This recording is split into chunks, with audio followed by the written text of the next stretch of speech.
2003 was a huge year in pop culture. In the world of film, we would see Peter Jackson close out the Lord of the Rings trilogy. In music, 50 Cent became a superstar with his debut album Get Rich or Die Tryin, and meanwhile, in the WWE, the growing war between Raw and SmackDown was keeping fans invested as, with the Attitude Era now a thing of the past, the Ruthless Aggression Era fully began to take shape, with a whole new crop of talent rising to the forefront. But how did it all happen? Well, join us today as we take a deep dive into the entire story from start to finish in the WWE in 2003, a year in review. When we last left off, the brand split had created two world champions, Triple H on Raw and Kurt Angle over on SmackDown. On top of that, Brock Lesnar had just turned babyface after he was screwed by his now former advocate Paul Heyman. So heading into the first big show of the year then, the Royal Rumble on January 19th, Brock would make it his mission to win the titular match and book himself a spot in the main event of WrestleMania to get his WWE title back. Before he'd get the chance to do this though, the undercard on that night would see the Dudley Boys defeat Lance Storm and William Regal to win the World Tag Team titles, and Tori Wilson's feud with Dawn Marie over her father intensify when the two had a singles match. Then, after that, on the Raw side, the World Heavyweight title would be put up for grabs when Triple H went up against Scott Steiner, someone who had come into the company a couple of months prior to much fanfare.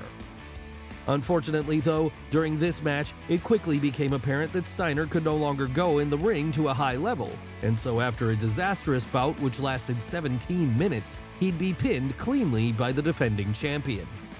But that wasn't the only world title match occurring, as, following this, Kurt Angle would successfully defend the WWE title against Chris Benoit in a match which, unlike the one before it, pretty much stole the show. Of course, Angle was helped by the fact that, by then, he'd picked up Paul Heyman as his new manager, something Brock Lesnar took note of as he headed into the main event. In fact, it was perhaps here he decided that, should he get the win, he'd want to get his revenge on the former ECW boss by taking the title away from his newest client. First, he'd have to beat 29 other men in the Rumble itself though, a tall task given the caliber of wrestlers who were in it. That said, in the end, the Beast proved to be too much for all of them, with him ending up winning the whole thing after last eliminating The Undertaker. So, with him confirming that he'd be taking on Angle at WrestleMania soon thereafter, at least one main event was set for that night. As for the other ones though, they'd still be up in the air, because with Raw seeming like it was losing the battle between the brands, Eric Bischoff decided he was going to try and bring back Stone Cold Steve Austin as to give his show a boost. Yes, after almost a year, the situation which led to the Rattlesnake's walkout had cooled enough to where he could be put in a room with Vince McMahon again and a return to the company could be worked out. But that wasn't the only big return during this month, however, as over on SmackDown, as a way of trying to get into the head of his rival Hulk Hogan, the boss would bring in the very man who had beaten him at WrestleMania the year prior, The Rock, so the two could have the rematch of the century at No Way Out on February 23rd. And heading into that night then, the excitement levels were sky high as people wanted to see both Rock Hogan 2 and the return of Stone Cold. Before that would happen, however, Brock Lesnar and Chris Benoit would team up to defeat Team Angle in a handicap match, and Triple H would put the brief main event run of Scott Steiner to bed once and for all in their rematch. Then, as everyone in attendance watched before Eric Bischoff came down to the ring, they knew it was only a matter of time until that glass would shatter and their hero would return. And when it did, the roof just about blew off the place as Austin proceeded to come out and beat the ever-loving hell out of the Raw GM, announcing that he was back in the fold. But this wasn't the main event of the night, however, because following that, Rock Hogan 2 would take place, with this one proving to be unable to live up to the magic of the original, as after 12 minutes, the Great One would pick up the win again. Of course, the victory was partially achieved with the help of a distraction from Vince McMahon, something which set up his eventual bout with the Hulkster at WrestleMania a month later. Before we would get there though, the rest of the card would take shape on the next few weeks of Raw and SmackDown, when after having a mini feud with the Hurricane, The Rock would challenge the Rattlesnake to one more showdown at the Showcase of the Immortals. On top of that, Booker T would become the #1 contender to Triple H's World Heavyweight title, though the storyline that led us there is one which courted much controversy. And that's because of the racial undertones to the whole thing. With this being the game's reign of terror, though, when WrestleMania 19 came on March 30th, he'd walk out with the same belt he came in with after pinning his opponent clean in the middle of the ring. Still, though, there were happy moments to be taken out of what is perhaps the most underrated WrestleMania of all time, as not only was The Undertaker taking his streak to 11-0 when he beat The Big Show and A-Train in a handicap match, but Shawn Michaels and Chris Jericho would have a 5-star classic, which saw the Heartbreak Kid come out the victor by the end. On top of that, titles would change hands when Trish Stratus defeated Victoria to become the Women's Champion, and Shelton Benjamin and Charlie Haas became the WWE Tag Team Champions after winning a triple threat match. Then in a street fight, after Rowdy Roddy Piper made a surprise return, Hulk Hogan would get the better of Vince McMahon, all before Steve Austin and The Rock went one more round, with this one ending in the Great One picking up the victory and sending the Rattlesnake off into retirement. Yes, no one knew it at the time, but with injuries finally catching up to him, Austin had decided that this would be his retirement bout. Of course, he wasn't the only one going into this show injured, however, because in the weeks leading up to the main event, a serious neck injury would almost force Kurt Angle to vacate the belt before he could even get in the ring. In the end, though, seemingly being made of adamantium, Angle would gut it out enough to take on Lesnar for the WWE title. Come the close of that bout, though, despite Brock getting the win and becoming the new champ, it would be his health people were worried about when a botched shooting star press almost killed him in the middle of the ring. So, with both men now being on the shelf for the immediate future, WWE would have to pivot somewhat by having SmackDown focus on not only the saga of Vince McMahon and the mysterious Mr. America, but also the introduction of one-legged wrestler Zach Gowen. Meanwhile, over on Raw, with Steve Austin now being retired from in-ring competition, he'd move over into a new role as that show's sheriff, someone put in place to counteract the heelish antics of Eric Bischoff. But the Red Brand would have yet another ace up its sleeve as it happened, because the night after WrestleMania, while The Rock was celebrating his victory over his greatest rival, Goldberg would make his WWE debut and immediately lay out the challenge to the People's Champion. So, at Backlash on April 27th, it would be The Rock versus Goldberg in the main event, with the former WCW star starting off his run strong here by demolishing his opponent and sending him back to Hollywood for the foreseeable future. Of course, that wasn't the only notable thing happening on this show, however, as elsewhere, Kane and Rob Van Dam would retain their World Tag Team titles against the Dudley Boys, Jazz would defeat Trish Stratus to become the new Women's Champion, and John Cena's ascent towards face of the company would begin when he challenged the newly returned Brock Lesnar for the WWE title. And while Brock would win this one, Cena's rise would continue, as at May 18th's Judgment Day just 1 month later, he'd score a big victory when he teamed up with the FBI to defeat Chris Benoit, Rhino, and Spanky. Aside from that, the rest of this show would see Eddie Guerrero and Tajiri become WWE Tag Team Champions after they beat Shelton Benjamin and Charlie Haas, Christian win a Battle Royal for the newly re-established Intercontinental title, Tori Wilson and Sable have a bikini challenge, and Mr. America get one over on Roddy Piper in a singles match, brother. Then, in the main event, each world champion would retain when Kevin Nash was only able to defeat Triple H by disqualification, and Brock Lesnar managed to beat The Big Show in a stretcher match. Of course, the game knew that sooner or later he was going to have to take on Goldberg, though, and that was why, after the company took a trip over to the UK for Insurrection on June 7th, he'd begin to rally his troops behind him as Evolution, a group which had been percolating for some months prior to this, fully began to take hold of the Red Brand. So when Bad Blood came just 1 week later on June 15th, then, two of the group's members, Ric Flair and Randy Orton, would work together to get the Nature Boy a pinfall victory over Shawn Michaels. Then after that, despite Triple H being locked inside Hell in a Cell as he went one-on-one with Kevin Nash once more, they'd be in his corner regardless and help motivate him to keep the World Heavyweight title around his waist come the end of the night. Of course, there would be other matches not involving Evolution on this first ever Raw-only card too, perhaps the most notable of which was Chris Jericho's encounter with Goldberg, with this playing off a real-life fight the two had years prior while working for WCW. On top of that, La Resistance and Booker T would gain ground when they became the new World Tag Team Champions and Intercontinental Champion respectively, all while Scott Steiner's slide into mid-card irrelevance continued with a victory over Test, which earned him the managerial services of Stacy Keibler. And with the Raw side getting this pay-per-view all to themselves, it meant that SmackDown would miss out for a month. So, in an attempt to rectify this, July 27th's Vengeance would be exclusive to the Blue brand and would feature a stacked card which saw Eddie Guerrero defeat Chris Benoit to win the newly reintroduced United States title, a newly returned Sable get the better of SmackDown General Manager Stephanie McMahon in a one-on-one encounter, John Cena's rise continue with an impressive showing against The Undertaker, and a truly bizarre encounter take place when a 58-year-old Vince McMahon, fresh off ridding the company of Mr. America, beat a one-legged Zach Gowen in a singles bout.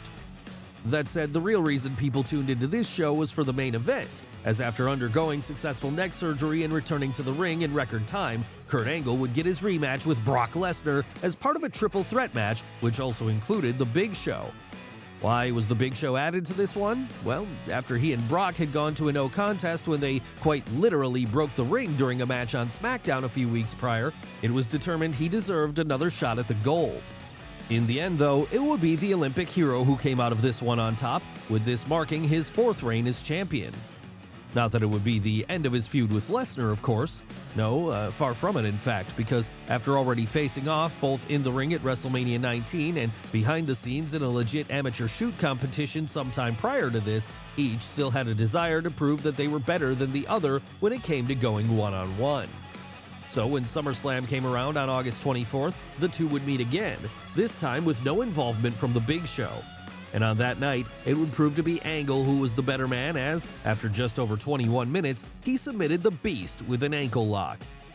Elsewhere, meanwhile, Kane, who had been forced to unmask a few weeks before this upon losing a World Heavyweight title match against Triple H, would take on his now former partner Rob Van Dam, with the Big Red Machine unleashing all of his rage here and showing the WWE fan base that he was going to be a force to be reckoned with once more. Then after that, Shane McMahon would make his in-ring return when he defeated Eric Bischoff, all before the main event saw the top 6 stars on Raw battle it out over the World Heavyweight title inside the Elimination Chamber. Yes, Triple H would be forced to defend here against Shawn Michaels, Kevin Nash, Chris Jericho, and Goldberg. And while he would have his Evolution ally Randy Orton in the match to help him out, by then, most fans were expecting this to be Goldberg's moment to reach the top of the mountain. After all, following a rocky start with the company, he'd finally begun picking up momentum. It's just a shame then that all this momentum would be halted by the Reign of Terror when, after just over 19 minutes, he'd be the last man eliminated by the Game. Should he have won here in hindsight? Absolutely. But at this point, what Triple H wanted, Triple H got. So, deciding he needed to hold on to the belt for a little while longer, he'd walk out of the night still the champ. Luckily then, over on SmackDown, the WWE title was having a much better time of it as, on the September 18th episode of the Blue brand, Kurt Angle and Brock Lesnar would go at it again in an Iron Man match, one of the best matches ever given away on free TV, and one which saw the Beast ultimately come out of things the new top dog after a 5-4 victory. And while both men would then splinter off into doing their own separate things for a while from there, they wouldn't get the chance to appear on pay-per-view that month as, instead, on September 21st, it would be Raw's turn when they held Unforgiven. Of course here, while the undercard would see the Dudley Boys win the World Tag Team titles from La Resistance, Randy Orton score a big-time win over Shawn Michaels, and Kane continue his dominating assault over the Red Brand's roster when he beat Shane McMahon in a last man standing match, it would be all about the main event, where finally, Goldberg and Triple H were going to go one-on-one. But while Goldberg would win this match to become the World Heavyweight Champion and temporarily put a pause to the Reign of Terror, it would end up being 1 month too late for fans as, by this point, most of the momentum the former WCW star had built up was gone. Yes, while it would have seemed nearly impossible to screw Bill Goldberg up, WWE seemed to have found a way to do it. So as he was continuing to feud with Evolution over on Raw, a group which were now strengthened even further following Batista's return from injury, SmackDown would pick up the slack when, on October 19th, they hosted No Mercy. And on this show, the Blue brand would prove to be the superior one, as after an undercard which saw the Big Show win the United States title from Eddie Guerrero, John Cena reach another level of popularity again when he took Kurt Angle to the limit, and Vince McMahon defeat his daughter Stephanie, sending her packing from her role as SmackDown general manager just days prior to her real-life wedding with Triple H. The main event would feature a brutal biker chain match pitting WWE champion Brock Lesnar against #1 contender The Undertaker. And over the course of the next 24 minutes then, the two would pick up exactly where they left off the year prior by pummeling each other into the ground, with the whole thing eventually ending when the Beast, with a little help from his newest ally Vince McMahon, was able to outlast his opponent and retain the title. Then, to make matters better, after this, the champ's time would get a whole lot easier as, with Paul Heyman replacing Stephanie McMahon as the SmackDown general manager and immediately mending fences with his former client, he'd make it his mission to stop Big Evil from getting a rematch. That said, while he may not have been able to get another shot at the title, The Undertaker would still get a big-time bout at November 16th's Survivor Series, because there, he would go one-on-one with the boss himself when he took on McMahon in a Buried Alive match. Before that happened though, the undercard would see Molly Holly retain the women's title in a bout against Lita, the Basham brothers do the same with the WWE tag titles when they took on Los Guerreros, and Kane and his feud with Shane McMahon once and for all when he beat him in an ambulance match. Then, once this was done, the battle for control of Raw would take place when Team Eric Bischoff, made up as it were of Randy Orton, Chris Jericho, Christian, Mark Henry, and Scott Steiner, took on Team Steve Austin, with this latter fivesome featuring Shawn Michaels, Booker T, Rob Van Dam, and the Dudleys. And while the star of this one would turn out to be the Heartbreak Kid when he ended up being the lone man left on his side, he wasn't able to overcome the odds, because after eliminating Christian and Chris Jericho single-handedly, an interference spot from Batista would allow Randy Orton to get the winning pinfall.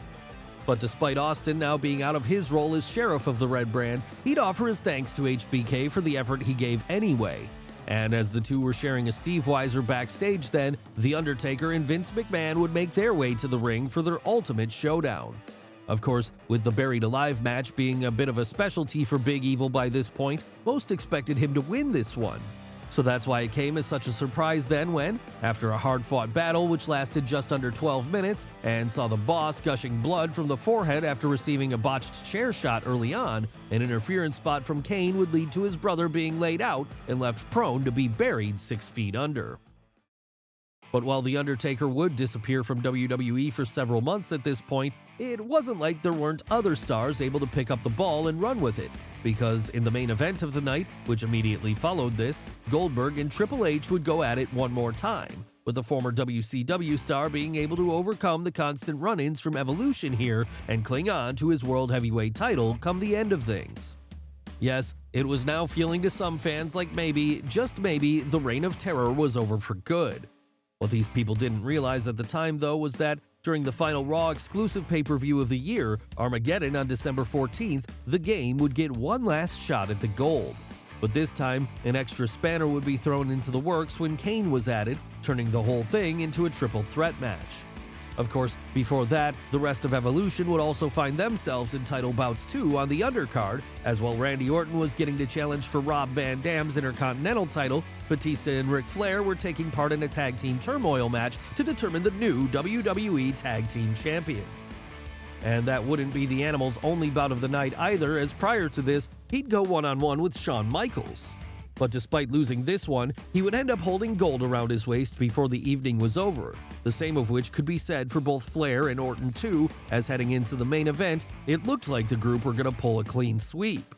So with all the pressure on him then, Triple H did everything he could to win his title back in the World Heavyweight title match, with him ultimately being able to do so after some well-timed interference spots from the rest of his partners in crime cleared the way for him. That's right, just like the year before, this one would also end with Triple H on top of the mountain and the Reign of Terror continuing. The only difference here was that now the rest of Evolution had titles of their own as well, making them far and away the most dominating force on the Red Brand. And that's where we'll leave things for today because, aside from a brief stopover in Iraq to do a tribute to the Troops show a week later, this would be the last big event of the year for WWE. Sure, it might have been a year where, with fans tiring of the game's dominance over on Raw, as well as the poor booking of Goldberg and the in-ring exits of Stone Cold Steve Austin and The Rock, many continued to turn away from the product. Still, with the Lesnar-Angle feud, the continued great work from Chris Jericho, Chris Benoit, and Eddie Guerrero, and the slow rise of younger stars like John Cena, Randy Orton, and Dave Batista, those who were still hanging around remained confident that, even if it was in the middle of a difficult transitional period, the future remained bright for Vince McMahon's company. Well guys, what did you think of the video? Let us know in the comments below. Don't forget to smash the like button, subscribe to the channel, as well as follow Wrestle with Andy on Instagram and Twitter. Thanks for watching, and we'll see you next time.